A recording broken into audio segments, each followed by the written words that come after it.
ನಮಸ್ಕಾರ. ಕನ್ನಡಪ್ರಭ.com ನ್ಯೂಸ್ ಬುಲೆಟಿನ್ಗೆ ಸ್ವಾಗತ. Camera person Vinod Kumar ಜೊತೆ ನಾನು ಶ್ರೀನಿವಾಸ್. ಇಂದಿನ ಪ್ರಮುಖ ಸುದ್ದಿಗಳು. ಬೆಂಗಳೂರಿನ ಚಿನ್ನಸ್ವಾಮಿ ಕ್ರೀಡಾಂಗಣದಲ್ಲಿ ಕಲ್ತುಳಿತ ಸಂಭವಿಸಿ 11 ಜನರು ಸಾವನ್ನಪ್ಪಿ 50ಕ್ಕೂ ಹೆಚ್ಚು ಜನರು ಗಾಯಗೊಂಡ ಘಟನೆಯ ಸ್ಥಿತಿಗತಿ ವರದಿಯನ್ನು ಕರ್ನಾಟಕ ಸರ್ಕಾರ ಇಂದು ಹೈಕೋರ್ಟ್ಗೆ ಸಲ್ಲಿಸಿದೆ. ಹೈಕೋರ್ಟ್ಗೆ ಸಲ್ಲಿಸಲಾದ ವರದಿಯು ರಾಯಲ್ ಚಾಲೆಂಜರ್ಸ್ ಬೆಂಗಳೂರು ಫ್ರಾಂಚೈಸಿಯ ಗಂಭೀರ ಲೋಪಗಳು ಮತ್ತು ಕೆಟ್ಟ ನಿರ್ವಹಣೆಯನ್ನು ಎತ್ತಿ ತೋರಿಸಿದೆ. ಇವೆಂಟ್ ಆಯೋಜಕ ಡಿಎನ್ಎ ನೆಟ್ವರ್ಕ್ ಮತ್ತು ಆರ್ಸಿಬಿ ಪೊಲೀಸರ ಅನುಮತಿ ಇಲ್ಲದೆ ಕಾರ್ಯಕ್ರಮ ಆಯೋಜಿಸಿವೆ ಎಂದು ವರದಿ ಹೇಳಿದೆ.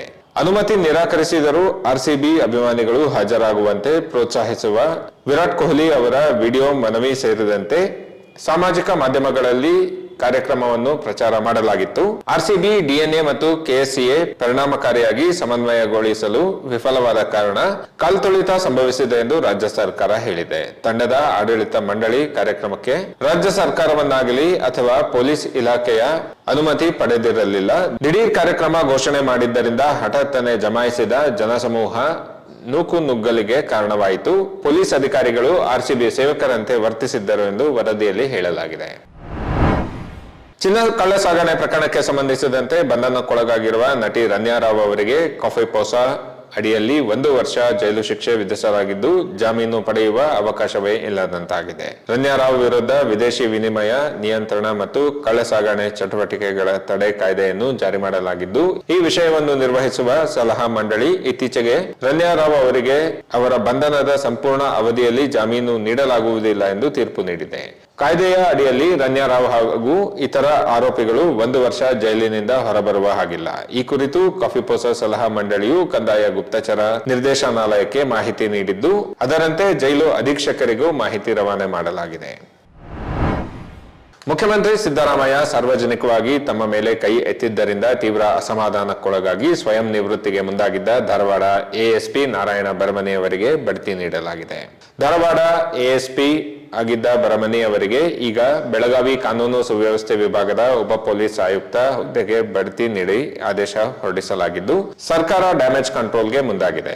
ಈಗ ಬಡ್ತಿ ಪಡೆದಿರುವ ಅಧಿಕಾರಿ ಕೆಲವು ತಿಂಗಳುಗಳ ಹಿಂದೆ ಬೆಳಗಾವಿಯಲ್ಲಿ ನಡೆದ ಕಾರ್ಯಕ್ರಮವೊಂದರಲ್ಲಿ ವೇದಿಕೆ ಮೇಲೆಯೇ ಸಿದ್ದರಾಮಯ್ಯ ಅವರಿಂದ ಮುಜುಗರಕ್ಕೊಳಗಾಗಿದ್ದರು. ಕಾರ್ಯಕ್ರಮದ ಮಧ್ಯೆ ಕಪ್ಪು ಬಾವುಟ ಪ್ರದರ್ಶನ ಮಾಡಿದ್ದಕ್ಕೆ ಆಕ್ರೋಶಗೊಂಡ ಸಿಎಂ ಸಿದ್ದರಾಮಯ್ಯ ಯಾರು ಎಸ್ಪಿ ಎಂದು ಕೇಳಿ ಕೈ ಎತ್ತಿ ಹೊಡೆಯಲು ಹೋಗಿದ್ದರು.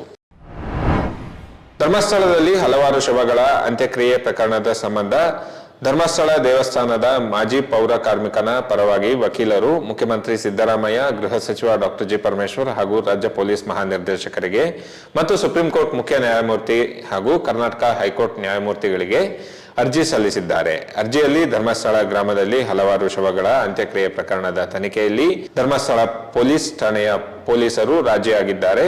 ಪೊಲೀಸರಿಂದ ಗೌಪ್ಯ ಸಾಕ್ಷಿಗಳ ಹೇಳಿಕೆ ಸೋರಿಕೆಯಾಗಿದೆ ಎಂದು ಆರೋಪಿಸಲಾಗಿದೆ. ತನಿಖಾ ಅಧಿಕಾರಿ ಅಥವಾ ಪೊಲೀಸ್ ಇಲಾಖೆಯೊಳಗಿನ ವ್ಯಕ್ತಿಗಳು ಉದ್ದೇಶಪೂರ್ವಕವಾಗಿ ಸಂಬಂಧವಿಲ್ಲದ ಹೊರಗಿನವರಿಗೆ ಈ ಸೂಕ್ಷ್ಮ ಮಾಹಿತಿಯನ್ನು ಸೋರಿಕೆ ಮಾಡುತ್ತಿದ್ದಾರೆ.